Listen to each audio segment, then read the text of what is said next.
Okay, please tell me what was the answer. What answer did you get? I'll just confirm. If you can just quickly write in chat.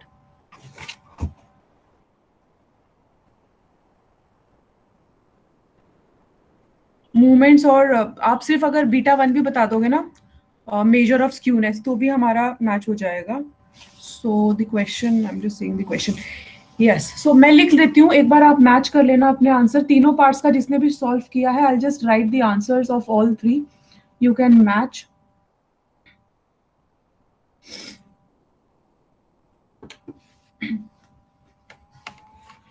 जिसका answer नहीं match हुआ होगा, will see what we need to do about that. So first part का मैंने आपको first part step by step answer लिख रही हूँ so that you can match. जो हमारा सीरियल्स वाला था, सो फर्स्ट मैं उसका लिख रही हूँ. The x mean is 406.03. बच्चे जो लोग आज जिन्होंने ज्वाइन किया है ना, आपको आज थोड़ी क्लास में प्रॉब्लम होएगी, आज और कल, क्योंकि हम एक चैप्टर के बीच में हैं. तो आई रियली डाउट कितना आपको समझ आएगा, but just try to see the recordings. So this is your X mean. Then first central moment तो हमारा जीरो ही होता है. Sorry, this is μ1. Then we have μ2 as 144.16, μ3 as minus 809.00, μ4 is 45964.43, and root of beta 1 is minus 0.47. कितने लोगों का match हुआ है ये आंसर फर्स्ट पार्ट का? S. Rishabh, what is S? इतना नहीं समझ आता. एस मतलब same same. Okay okay fine. Okay, anybody जिसका मैच नहीं हुआ है? All right guys, I hope you are solving the questions. Nayan, आपका मैच हुआ? मैं सेकेंड पार्ट का लिख देती हूँ. Second is for pulses. Okay Nayan, so now I right for pulses. So your X mean is 50.31, μ1 is 0, μ2 is 59.34, μ3 is 142.76, μ4 is 6647. Vikas is late today. Okay, and measure of skewness root beta 1 is 0.31. Hi Vikas, good morning. A bit late you are today. Anyways, guys, what about this answer for pulses? Same. All right, now I know that S is same, Rishabh. Okay, hi Vikas. So Vikas, we are just matching the answers. You have not missed anything. All right, Nayan. Others, Tanmay, Tanay, guys, what about you? Rohan? M3, okay, μ3 is wrong, Yash. Okay, तो μ3 wrong आया है यश, तो आपका फिर root beta 1 भी wrong आया होगा, है ना? फिर तो आ नहीं सकता वो सही. Checking calculation probably. Anyways, for the time being, this is the answer. You can check your calculation. I'll just write the third part for cloth.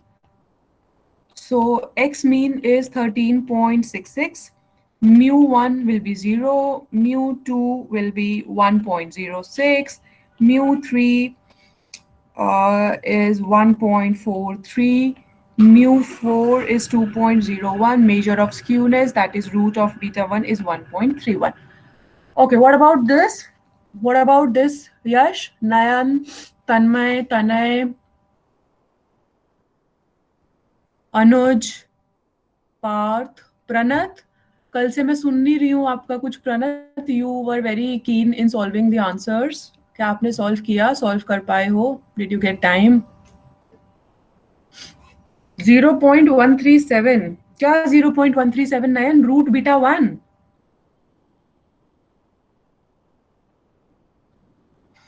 एक बार कैलकुलेशंस देखो. नहीं होता है, अगर नहीं होगा या जिन लोगों का मैच हो गया है तो आप लोग आपस में डिस्कस करना. अगर किसी का भी आंसर नहीं आता है तो फिर मैं इसको क्लास में सॉल्व कर दूंगी. ठीक है? बीटा रॉन्ग मिल गई. Calculation mistake Yash. All right, okay. चलो, आज मैं आप लोगों से कोई क्वेश्चन सॉल्व नहीं कराऊंगी. Today it is all about understanding few more other concepts, associated concepts with skewness. So shall we start today's topic? All well and done? Shall we start with a new topic, as in not new topic, but some new concepts associated with skewness? या okay, so guys सी, कल मैंने आप लोगों को जो फॉर्मूले लिखवाए थे नॉन सेंट्रल मूवमेंट्स के और सेंट्रल मूवमेंट्स के, आज हमें क्या करना है, objective of today's lecture is कि अगर हमें नॉन सेंट्रल मूवमेंट्स गिवन है तो क्या हम सेंट्रल मूवमेंट्स निकाल सकते हैं। क्योंकि हमने मीन के टाइम पे डिस्कस किया था कि अगर हम लोग मीन में कोई भी आर्बिट्ररी वैल्यू लेके, अगर हम आर्बिट्ररी वैल्यू लेके हमारे पास कुछ वैल्यू आती है, हम ओरिजिन चेंज करते हैं, स्केल चेंज करते हैं, तो हम वही ओरिजिन और स्केल करके अपना एक्स मीन निकाल सकते हैं। मेजर ऑफ सेंट्रल टेंडेंसी में हमने ये डिस्कस किया है। उसी तरीके से इसका मतलब कोई ना कोई रिलेशनशिप तो एग्जिस्ट करती है ना हमारी। आर्बिट्ररी वैल्यू लेके हम जो भी मूवमेंट्स निकालेंगे वहां से हमारा कुछ ना कुछ रिलेशनशिप तो होगा सेंट्रल मूवमेंट्स के साथ। तो आज हमको कुछ रिलेशनशिप्स डिस्कस करने हैं, relationships between the central movements and non central movements. Now a very important thing, आप अगर कोई और बुक रेफर करोगे ना तो हमें इनकी डेरिवेशंस बिल्कुल नहीं करनी है। We are not concerned with the derivations.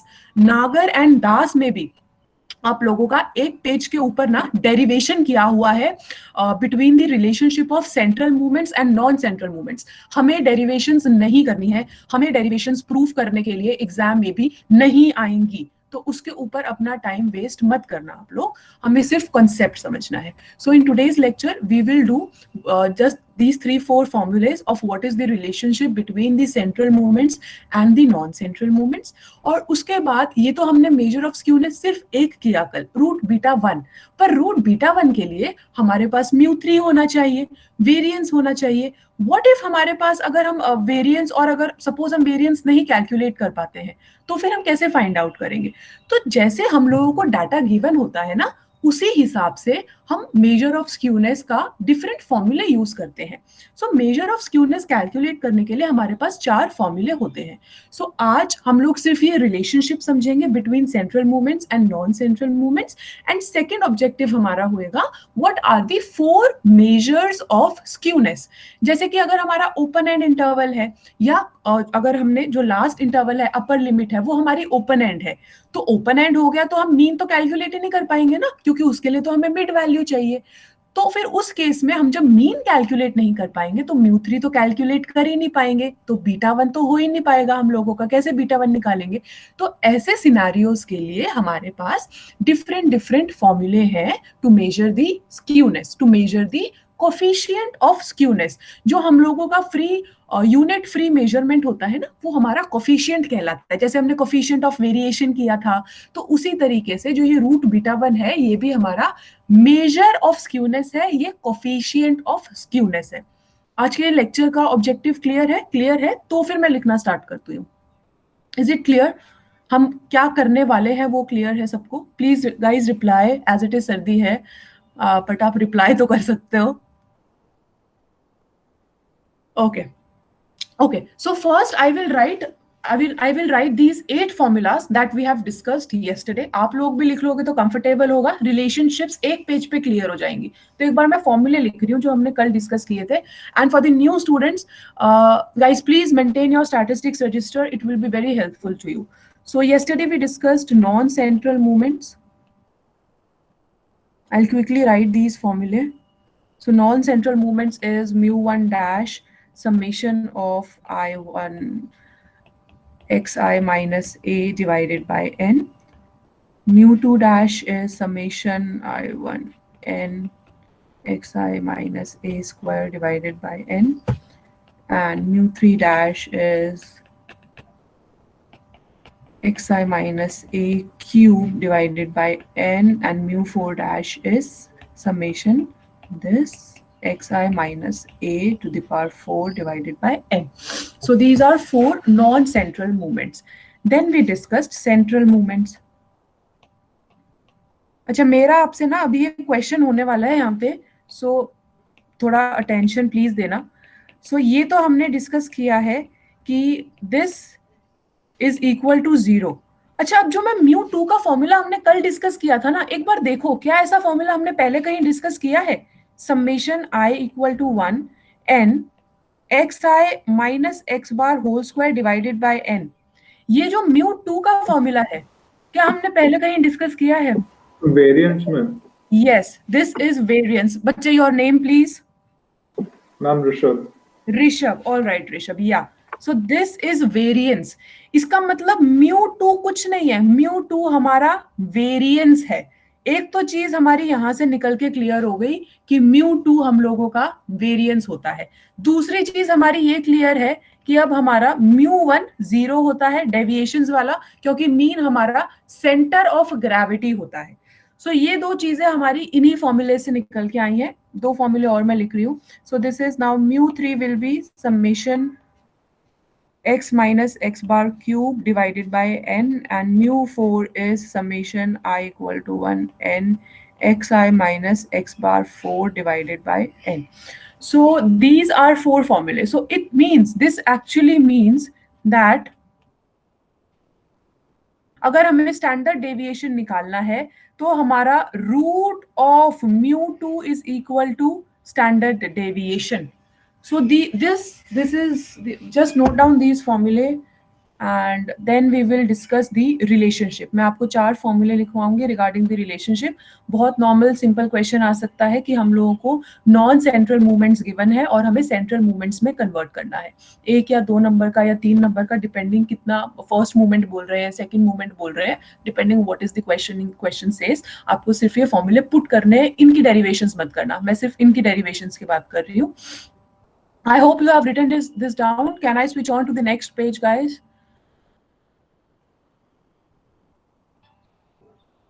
Wait, okay, Nayan, waiting, no problem.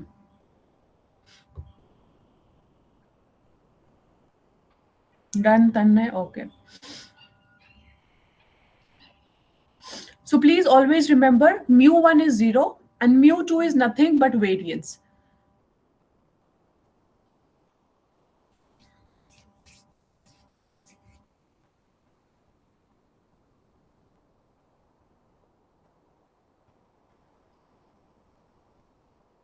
Okay, Nayan, done, right. So now we will discuss these four formulae, how to convert or what is the relationship between the central and the non-central movements. So this is relation between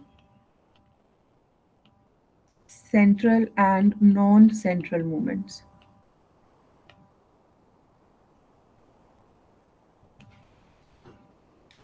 So just note down these formulae quickly. μ1 तो हमको पता है हमेशा ही 0 होएगा.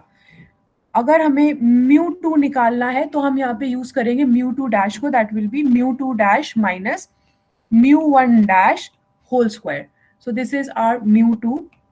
μ3 निकालना है, सो μ3 dash minus 3 μ2 dash μ1 dash plus 2 μ1 dash cube, and μ4, this will be μ4 dash minus 4 μ3 dash μ1 dash plus 6 μ2 dash μ1 dash whole square minus 3 μ1 dash to the power 4.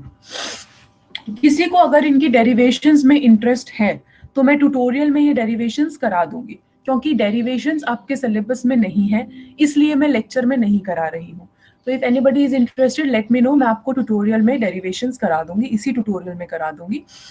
Exams में नहीं आएंगी. अब कई बार लोगों के क्वेश्चन होते हैं, जैसे उस दिन शायद दिया ने क्वेश्चन मुझसे पूछा था, although I think she change the college, कि क्या हमें लॉग टेबल याद करना है, तो मैंने कहा था नहीं करना है. बट ये 4 फॉर्मूले हैं, आई थिंक यही 4 फॉर्मूले हैं जो आपको सारे सिलेबस में आपको याद करने पड़ेंगे. डेरिवेशंस बोलूंगी मैं करा दूंगी, बट ये फॉर्मूले तो आपको याद करने पड़ेंगे. There is no other option for this. These are only few formula, probably 1 or 2 formula here and there you need to remember, otherwise everything is your derivation based, वो हम क्लास में करेंगे. इनके derivations आपके एग्जाम में नहीं है. I hope आपने लिख लिया हो. क्या हम मेजर ऑफ स्क्यूनेस डिस्कस कर सकते हैं अब? Can we discuss measure of skewness? किसी को अगर वेट करवाना है तो please message, I will wait, otherwise I am moving on. Okay, so next is skewness. अब आप लोग एक बार प्लीज स्क्रीन पे ही देखना, मैं आपको पूरा टाइम दे दूंगी बाद में लिखने का. First look at the screen. So कल हम लोगों ने 3 चीजें डिस्कस की थी स्क्यूनेस के पर्सपेक्टिव से. सबसे पहले हमने कहा था एक तो होता है हमारा सिमेट्रिक डिस्ट्रीब्यूशन. सिमेट्रिक डिस्ट्रीब्यूशन होती है जब हमारा μ3 0 होता है, और जब μ3 0 हो गया that means root of beta 1, root of beta 1 is the measure of skewness, the coefficient of skewness, unit free measurement of skewness, that will also become equal to 0. In this case जो हमने कल distribution discuss की थी उसके basis पे हमारा distribution हो जाता है बेल शेप्ड, और बिल्कुल बीच में बेल आती है, so distribution will be like this. So this is a symmetrical distribution. अगर किसी को अभी तक डिस्ट्रीब्यूशन का मतलब नहीं पता है तो अभी आप ये समझ लो, जो भी हमारा डाटा है, ऑब्जर्वेशंस है, कैसे डिस्ट्रीब्यूट हो रखा है वो डाटा, उसको डिस्ट्रीब्यूशंस बोला जाता है. बाद में जब हम प्रोबेबिलिटी डिस्कस करेंगे तो प्रोबेबिलिटी डिस्ट्रीब्यूशन भी एक्सप्लेन कर दूंगी. अभी के लिए दिस इज योर डिस्ट्रीब्यूशन. जब हम डाटा को प्लॉट करते हैं तो वो प्लॉटिंग ऑफ डाटा ग्राफ में excel, again that is not in your syllabus, but वो तो मैं डेफिनेटली आप लोगों को कराऊंगी. तो हमारी प्लॉटिंग कुछ ऐसे होने वाली है. इसका मतलब ये होता है कि हमारा यहाँ पे मीडियन, जो बिल्कुल इसका जो बीच वाला पॉइंट होगा ना, वहां पे हमारा x mean equal to median equal to mode होएगा. किसी भी सिमेट्रिकल डिस्ट्रीब्यूशन में अर्थमेटिक मीन, जो कि एक सेंटर ऑफ ग्रेविटी है, will be equal to median. Median होता है जो मिडल वैल्यू है. देखो, अगर हमारा अर्थमेटिक मीन सेंटर ऑफ ग्रेविटी है, उसके लेफ्ट साइड की deviations equal to right side deviations है, और जिस तरीके से डाटा डिस्ट्रीब्यूटेड है, मतलब 5, 10, 15, 20, उसमें हमारा डिस्पर्जन नहीं है, डेविएशन नहीं है इतना, तो इसका मतलब कि इक्वली यूनिफॉर्मल डिस्ट्रीब्यूशन है डाटा का. और यूनिफॉर्म डिस्ट्रीब्यूशन है तो हमारा जो अर्थमेटिक मीन है वही हमारा मिडल वैल्यू होएगा. इसलिए हम उसको मीडियन बोलते हैं कि हमारा अर्थमेटिक मीन मीडियन के इक्वल होएगा. ये हमारा मोड के इक्वल भी होएगा. क्यों? क्योंकि जो हमारी बीच वाली वैल्यू हमने हिस्टोग्राम में डिस्कस किया था, मोड कैसे निकलता है, जो हमारा मैक्सिमम हिस्टोग्राम होता है और फिर हम एडजेसेंट को क्रॉस करते हैं और बीच में जो हमारा इंटरसेक्शन पॉइंट होता है वो हम लोगों का मोड होता है. तो जब आप हिस्टोग्राम को ऐसे ज्वाइन करोगे जैसा आपको अभी ग्राफ में दिख रहा है, तो ये मिडल वैल्यू तो हमारी मोड निकल के आएगी ना. एग्जाम्पल जब आप सॉल्व करोगे सिमेट्री का, तब आपको दिख जाएगा कि हाँ, हमारा arithmetic mean is equal to median is equal to mode in the case of symmetrical data. But अभी के लिए एक बार आप मुझे क्विकली बता दो, क्या आपको इसके रीजन क्लियर है कि क्यों सिमेट्रिक डिस्ट्रीब्यूशन में arithmetic mean is equal to median is equal to mode? ये इक्वेशन का रीजन आपको क्लियर हो गया है? क्लैरिटी में इसलिए पूछो ताकि फिर रटने की जरूरत ना पड़े. Okay Pranav. Guys, there were few students who were quite Tanmay and Tanay, आप लोगों को क्या हो गया है? Parth also, and do we have Gaurav? आप लोग बहुत रिप्लाई करते थे. How beta 0? यश, कल की क्लास अटेंड किया आपने? कल की क्लास में बच्चे? तो कल हमने ये डिस्कस तो किया था. मैं आपको वो पेज ओपन करके बताती हूँ, एक मिनट. कल हमने ये डिस्कस तो किया था ये सारी चीजें. ये देखो, यहाँ पे लिखा तो था μ3 0 होएगा, बीटा 1 0 होएगा, तो सिमेट्रिकल डिस्ट्रीब्यूशन होगी. ये बनाया हुआ है नेगेटिव डिस्ट्रीब्यूशन इज इक्वल, ये तो कल की क्लास का है ना. यही तो हमने यहाँ पे लिखा है, ये सब एक्सप्लेन किया था कल. भूल गए क्या? ओके, याद आ गया, ठीक है. ओके, सो या, so this is your first symmetrical distribution. Second, again I'm saying I will give you time to write. First please understand. Second हमने डिस्कस की थी पॉजिटिवली स्क्यूड डिस्ट्रीब्यूशन. हम क्या करने की कोशिश कर रहे हैं? हम अब अर्थमेटिक मीन, मीडियन और मोड को यूज करके second major of skewness, second formula of skewness को डिराइव करने की कोशिश कर रहे हैं. हमने स्क्यूनेस के माध्यम से, के मीडियम से हमने ये डिस्ट्रीब्यूशन प्लॉट किया. डिस्ट्रीब्यूशन को समझते हुए हम समझ रहे हैं इस डिस्ट्रीब्यूशन के अंदर मीन कैसा होगा, मीडियन कैसा होगा, मोड कैसा होगा, फिर हम इसका फॉर्मूला डिराइव करेंगे स्क्यूनेस को मेजर करने का. This is what we are doing. So then we have positively skewed distribution. Positively skewed distribution में हमने कल डिस्कस किया था, if μ3 is greater than 0, if μ3 is greater than 0, then root beta 1 will be greater than 0. root beta 1 will be greater than 0. अच्छा, अभी quickly बता दो कि हमारा राइट टेल्ड बनेगा या लेफ्ट टेल्ड बनेगा पॉजिटिव में? Right tailed. Right. So then this will be a right tailed type of distribution, something going like this. So this is right tailed. अच्छा, आप लोगों को देख के क्या लगता है कि हमारी अब रिलेशनशिप क्या हो जाएगी? ए एम, मैं दो रिलेशनशिप लिख रही हूँ, एक बार देख के बताना. हाँ, A M greater than median, greater than mode, या फिर vice versa, that is AM less than median and less than mode? What do you think, first वाला होगा या सेकंड वाला होगा अगर राइट टेल्ड है तो? I'm first. फर्स्ट। फर्स्ट वाला होगा, okay. Second, okay, he is saying second. देख लो, अच्छे से देख लो पहले। Okay, let me tell you that this will be mean, this will be our median, and this will be mode. तो क्या हुआ, हमारा मीन ग्रेटर हुआ ना? या यस। तन्मय, कुछ कंफ्यूजन है बच्चे आपको? ये देखो ना, हमारा तो मैक्सिमम पॉइंट, हिस्टोग्राम का जो मैक्सिमम पॉइंट होता है वो तो वैसे भी मोड होएगा। तो हमारा मोड के, जब हम बोल रहे हैं कि ऑलरेडी ये राइट टेल्ड है, राइट टेल्ड मतलब हमारी जो ज्यादा डिस्ट्रीब्यूशंस है, मतलब ज्यादा नंबर ऑफ ऑब्जर्वेशंस जो है वो राइट साइड लाई कर रही है। जब ज्यादा number of observations right side लाई कर रही है तो हमारा अर्थमेटिक मीन ज्यादा निकलेगा ना तन्मय? ओहो, मैं तनय और तन्मय में कंफ्यूज हो जाती हूँ क्या? एक मिनट, किसने किया था वो? तन्मय, आपने सेकंड लिखा है, ऊपर देखो, फर्स्ट नहीं लिखा। आपका आंसर फर्स्ट होगा। Arithmetic mean will be greater than median will be greater than mode. ये ग्रेटर आएगा ना, जब हम आप x पे लिखोगे तो ये 10 होएगा, ये 15 होएगा, ये 20 होएगा, तो मीन ग्रेटर हुआ ना तन्मय? ओके मैम, सॉरी कुछ कंफ्यूजन हो गई थी बीच में। हाँ जी, अभी समझ आया? हाँ जी मैम। अनुज, आपको क्लियर हुआ? आपने भी 2 लिखा है, क्या आपको क्लियर हुआ? यस मैम हो गया ओके। क्लियर। सो हमारा इसमें रिलेशनशिप आता है पॉजिटिवली स्क्यूड में। देखो, पॉजिटिवली स्क्यूड का मतलब क्या हो गया कि हमारा मीन ज्यादा है। स्क्यूनेस हमारा राइट टेल्ड हम बोल रहे हैं, राइट टेल्ड की तरफ हमारी ज्यादा डिस्ट्रीब्यूशन। ये देखो, राइट टेल्ड की तरफ हमारी ज्यादा डिस्ट्रीब्यूशन है, राइट के हमारा फ्लैटर है। हायर डिस्ट्रीब्यूशन मोड का होएगा, जो हमें यहाँ पे मैक्सिमम पॉइंट दिख रहा है। I hope you all are getting this thing. किसी को नहीं समझ आ रहा है तो प्लीज पूछ लो, मैं फिर से कुछ और एग्जांपल लेके एक्सप्लेन मैम करूंगी। मोड की वैल्यू तो ज्यादा है ना इस केस में, इस ग्राफ में? इस ग्राफ में क्या? मोड की वैल्यू तो मीडियन से फिर भी ज्यादा है ना, अगर कंपेयर करें हाइट। आप देखो, एक होता है हमारा हाइट। हाइट की जब हम बात करते हैं, सो हम लोग अगर डिस्ट्रीब्यूशन ले रहे हैं, मान लो हमने क्लास इंटरवल लिया यहाँ पे, या क्लास इंटरवल छोड़ो, वी आर जस्ट सेइंग 1 2 3 4 5 6 7, ठीक है? इस केस में अब हम लोगों के वो सपोज 10 में से हम मार्क्स ले रहे हैं, सिंपल, ठीक है? 10 में से मार्क्स कितने आए हैं? तो सब लोगों के आए हैं 2 4 3 2। अब ये जो फिफ्थ वाला बच्चा है ना, इसके 10 में से 10 आ गए, बाकी लोगों के वही 2 4 ऐसा आ रहा है। पर आप यहाँ पे जब आप कैलकुलेट करोगे तो मुझे बताओ मोड का वैल्यू कितना आएगा और मीन का कितना आएगा? 4 आएगा शायद, मोड 4 या 3। मैं ही कर देती हूँ। सो mode will be 4। and your this is 6 7 8 9 10 11 11 10 21 22 23 23 27 27 by 7।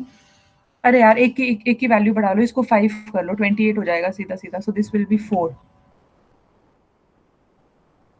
C, data का इशू हो सकता है। नयन, क्या 2? मैम क्या मोड 2 की नयन? बात कर रहा था। Mode mode. की कर रहे थे? Yes ma'am. मोड तो हमारा मोड, आप इसके अंदर मोड निकाल के क्या फॉर्मूला निकाल के करो, कैसे करोगे मोड?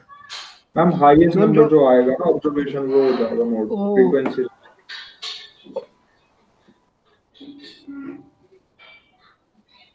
क्या आप लोगों को, क्योंकि मुझे अभी जिसने लास्ट में जिसने बोला मुझे आवाज नहीं आई, क्या कह रहे हो बच्चे? हम आप पूछ रहे हो ना कि मोड कैसे करेंगे, तो वो फ्रीक्वेंसी जिसकी ज्यादा होगी, जिस ऑब्जर्वेशन की, वही मोड हो जाएगा। यहाँ पे मैंने वो, हाँ ठीक है। सो दिस वुड बी, ये कह रहे हो?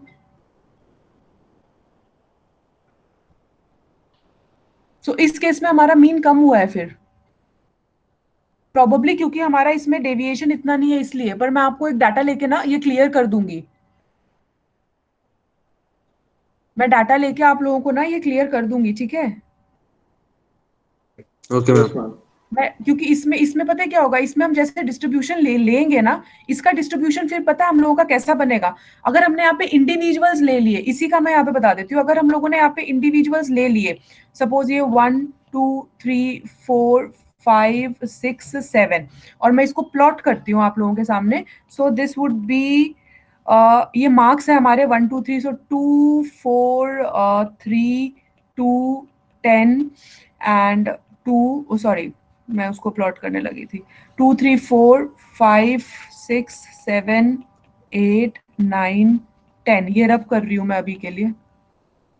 इसको हम प्लॉट करते हैं। सो फर्स्ट का वैल्यू कितना है 2, सेकंड का वैल्यू कितना आ जाएगा 4, थर्ड का आ जाएगा 3, फोर्थ का आ जाएगा 2 एंड फिफ्थ का आ जाएगा 10 एंड सिक्स्थ का आ जाएगा 2 एंड सेवेंथ का आ जाएगा 5।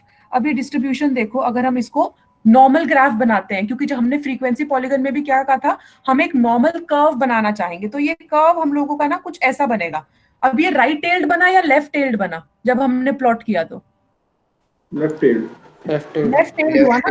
तो इस लेफ्ट टेल्ड के बेसिस पे हम लोगों का जो अभी हमने फाइंड आउट किया, मीन हुआ हम लोगों का 4 और मोड आया 10, तो हमारा मोड ग्रेटर हुआ, mode is greater than median is greater than arithmetic mean. ये इक्वेशन आई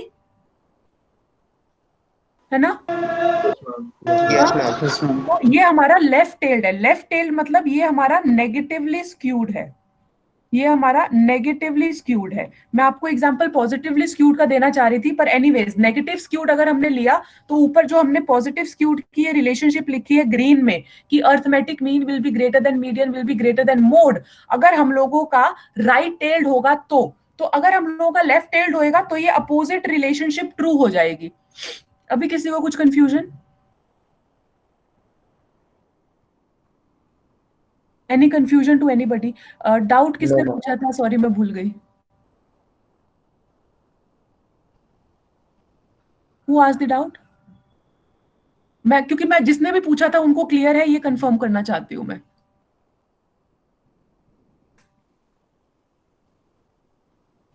अब आप बोल नहीं रहे हो। तन्मय आपने पूछा था क्या? किसने? अनुज ने यस पूछा? मैम, क्लियर है।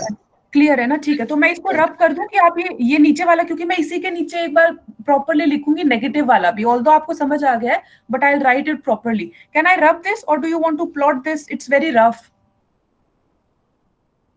शैल I rub it off? Rub ना? Okay.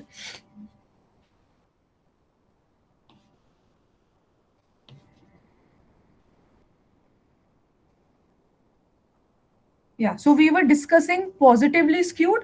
So in case of positively skewed, मैंने कहा था हम लोगों का जो positively skewed होता है वो हम लोगों का right tailed हो जाती है वो.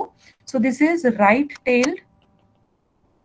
And in case of right tailed, अब आप opposite data लेके देख लेना, arithmetic mean will be greater than median will be greater than mode. Similarly, जब हम इसका third part हमने अभी जो negatively skewed discuss किया है उसमें हमारा opposite relationship हो जाएगा. नेगेटिवली स्क्यूड, जिसको ये नहीं समझ आ रहा है पूछ लो, क्योंकि सेकेंड मेजर ऑफ स्क्यूनेस यहां से निकलेगा। So this would be if our μ3 is less than 0, root of β1 will also be less than 0, और इसका कर्व अभी अभी हमने प्लॉट करके देखा था। The curve is like this, एक minute, the curve is like this is left tailed, and in this case arithmetic mean will be less than median will be less than mode। ये हमने अभी अभी plot किया था। जब आप इसको फर्दर प्लॉट करोगे तो आप देखोगे कि हम लोगों का जो मीन है, यहाँ पे हमारा मीन आएगा, यहाँ पे हमारा मोड आएगा, और सॉरी मीडियन आएगा, और this will B are mode. और इस वाले डाटा में हमारा ये मोड रहेगा, this will B mode, this will be here median, and this will B arithmetic mean. I'll just display this entire thing, just note this down, and then using these concepts we will derive one more measure of skewness. Any doubt anywhere, please ask.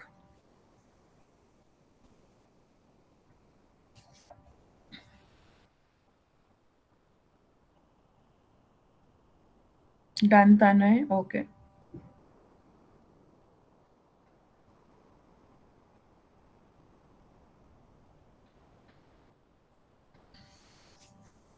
All right, Vishal. Okay, Yash, waiting, no problem.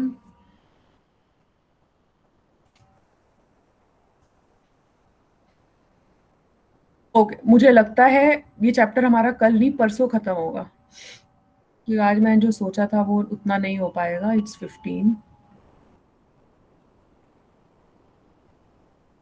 Okay Pranat, we are just waiting for Yash. And 10 seconds.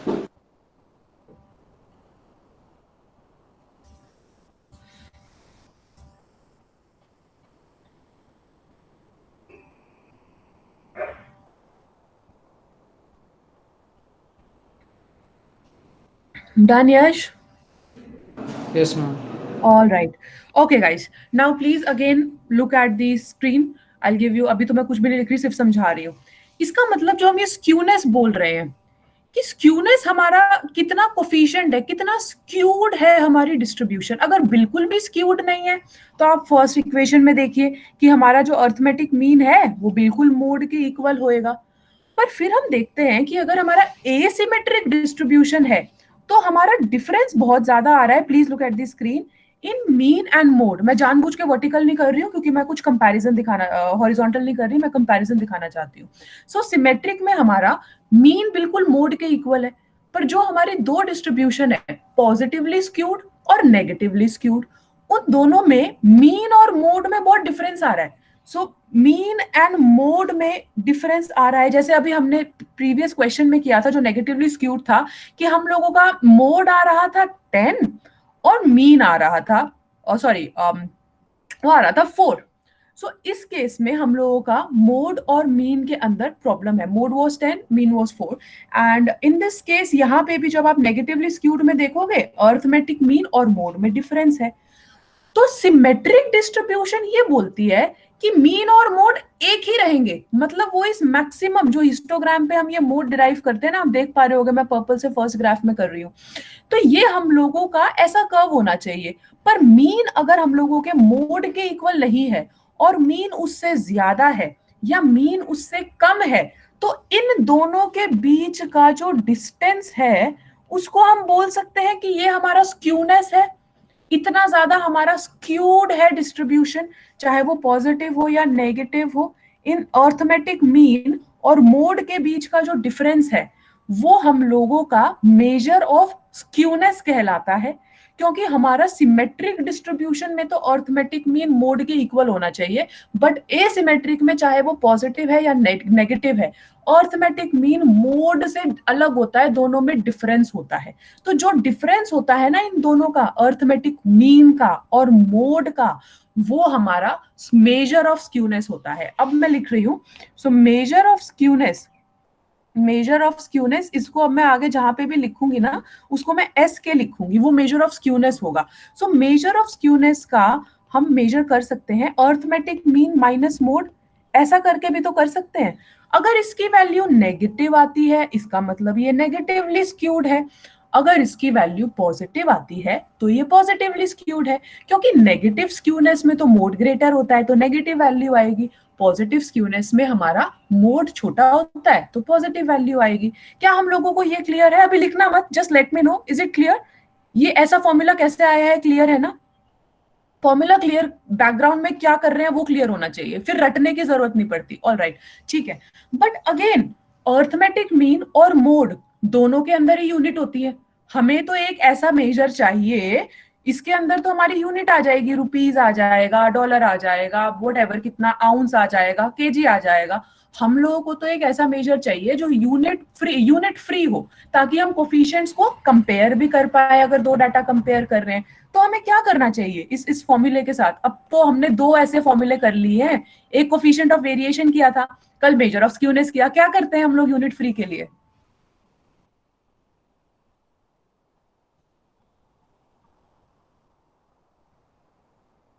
कोई तो बोलो, कुछ तो बोलो, कल भी हम तो क्लियर। कोएफिशिएंट यूज करेंगे, डिवाइड करेंगे, सॉरी आपने जो बोला वो मुझे समझ नहीं आया। अनुज ने डिवाइड बोला, divide by what? Variance. Yeah, variance or standard deviation. In this case, we will divide this by standard. Rishabh, was it you? Yes, ma'am.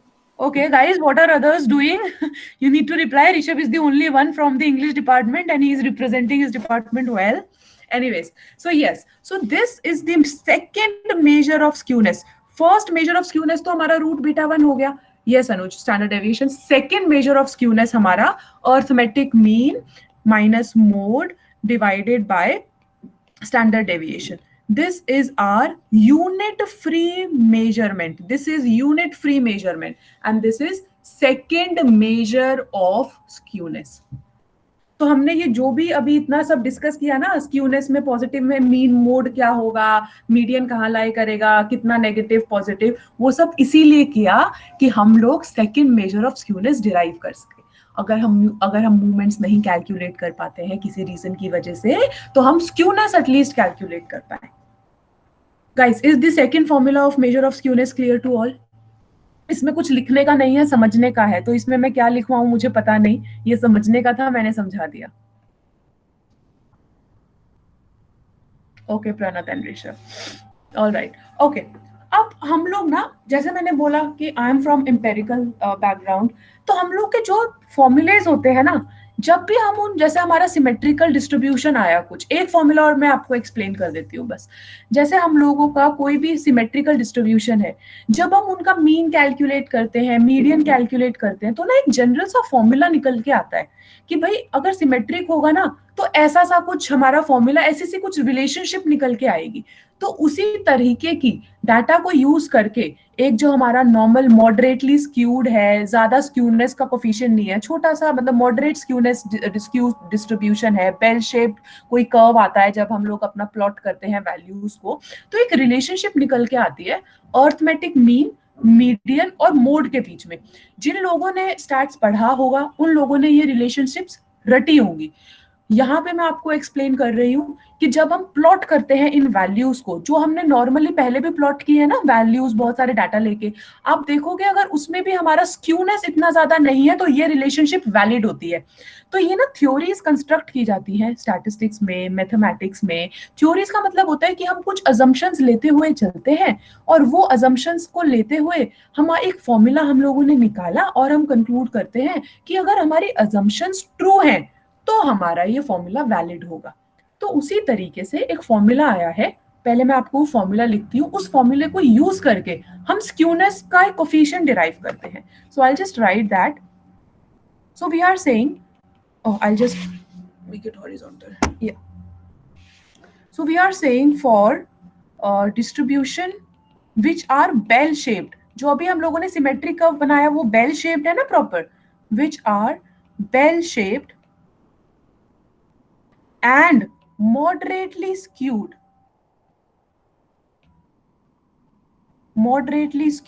So उस केस में एक approximate relation कुछ ऐसे निकल के आता है. Approximate relationship exists which is as follows, that is arithmetic mean minus mode will be equal to 3 of arithmetic mean minus median. ये relationship निकल के आती है अगर हमारा एक normal बेल शेप्ड कर्व है और मॉडरेटली स्क्यूड है.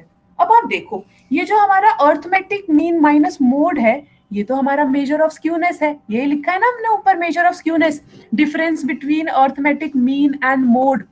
तो इसका मतलब हम लोग एक और मेजर ऑफ स्क्यूनेस लिख सकते हैं, जहां पे हमने ये यूनिट फ्री मेजरमेंट लिखा, arithmetic mean minus mode divided by standard deviation.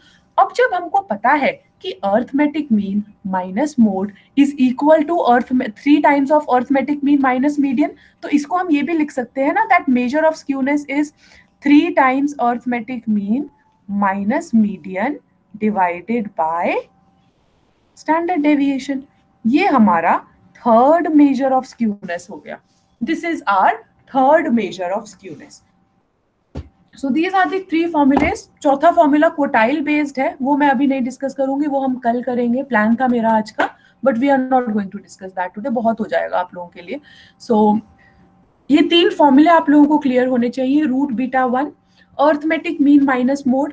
अगर कोई ऐसी डिस्ट्रीब्यूशन है जहां हमें लगता है कि मोड एक करेक्ट रिप्रेजेंटेटिव नहीं रहेगा, क्योंकि मोड हमारा सारी ऑब्जर्वेशंस पे, अगर हम बोलते हैं सारे मैग्नीट्यूड्स को नहीं लेता है, कोई ऐसा डाटा है कुछ भी है, तो उस केस में हम मीडियन लेंगे। तो जब हम लोगों का मीडियन निकल जाएगा तो हमें मोड निकालने की जरूरत नहीं पड़ेगी। तो जैसे जैसे हमने मेजर ऑफ सेंट्रल टेंडेंसी में डिस्कस किया था कि हमें कौन से ऑब्जर्वेशंस के बेसिस पे, किस डाटा के बेसिस पे कौन सा मेजर लेना चाहिए, और वो मेजर अगर हम कैलकुलेट कर पाते हैं तो फिर हम उसी हिसाब से मेजर ऑफ स्क्यूनेस कैलकुलेट करते हैं। देखो एग्जाम्स में ये बोला जाना बहुत डिफिकल्ट है कि हम आपको ये बोलेंगे कि अर्थमेटिक मीन और मीडियन को यूज करते हुए ही आप स्क्यूनेस निकालो। हाँ, रूट बीटा वन बोल सकते हैं, बट हम लोग ना एग्जाम के अंदर आपको, Tanmay you raised your hand, just 1 second, हम लोग आपको एग्जाम में कुछ ऐसा क्वेश्चन दे सकते हैं जिसमें कि आप मीडियन फाइंड ही नहीं कर सकते, तो आपके पास ऑप्शन ही नहीं है। जब फाइंड ही नहीं कर पाओगे, मतलब हम कुछ ऐसा करके देंगे कि आपके पास एक ही मेजर बचेगा स्क्यूनेस को कैलकुलेट करने का, कोई और मेजर आप अडॉप्ट ही नहीं कर सकते हो। तो कल मैं आपको जो 4th मेजर है ना, जो हमें डिस्कस करना है, उससे पहले मैं आपसे एक क्वेश्चन पूछूंगी, उसके बाद आपको क्लियर होगा कि आप लोगों को कैसे निकालना है, कैसे ये आइडेंटिफाई करना है कि आपका कौन सा मेजर ऑफ स्क्यूनेस, ताकि आपका टाइम वेस्ट ना हो। पता चला आप मीडियन में आपने सब कैलकुलेट किया, सेंडिंग ऑर्डर में किया, डिसेंडिंग में किया, फॉर्मूले लगाया, पता चला निकल ही नहीं रहा है वो, तो टाइम वेस्ट ना हो, कैसे पहले ही हम लोग ये एनालाइज कर ले कि हमें रूट बीटा वन लगाना है, सेकंड लगाना है, थर्ड लगाना है, सो दैट हम लोग फाइनली अपने क्वेश्चन को इजीली सॉल्व कर पाए। फिर क्या होता है, जब एग्जाम में हमें पता नहीं चलता ना, कंफ्यूजन हो जाती है, फिर लगता है अरे पेपर लेंथी था। पेपर लेंथी नहीं होता, कॉन्सेप्ट क्लैरिटी होनी चाहिए। Okay, Tanay, you wanted to, I think it was Tanay who raised the hand. You wanted to say something, बच्चे? No, ma'am. Thank you. Okay. गलती से हो गया था. Okay. Okay. Guys, I hope you have noted this down. In case of any problem to anybody, please ask. Otherwise, tomorrow, for tomorrow's class, we are left with one measure of skewness, one more coefficient of skewness, and kurtosis. और kurtosis करना है. तो I'll try my best to complete this chapter tomorrow. The rest we'll see. All clear to everybody, guys? Just quickly reply yes, so that I'll take your attendance. Yes. Okay, now it is a full yes, Tanay. Okay, not why. All right. Okay, so Rohan, मैं आज public कर दूंगी वो videos, private में पड़ी हुई थी वो, I'll do that public, और मैं कल का और आज का लेक्चर भी अपलोड कर दूंगी। एक लेक्चर मिस हुआ है आप लोगों का, जो रिकॉर्ड हुआ ही नहीं। मैंने कहा था आप लोगों को रिकॉर्ड कर लो, किसी ने किया नहीं वो। Anyways, I'll just stop the recording. Sure, ma'am, sure.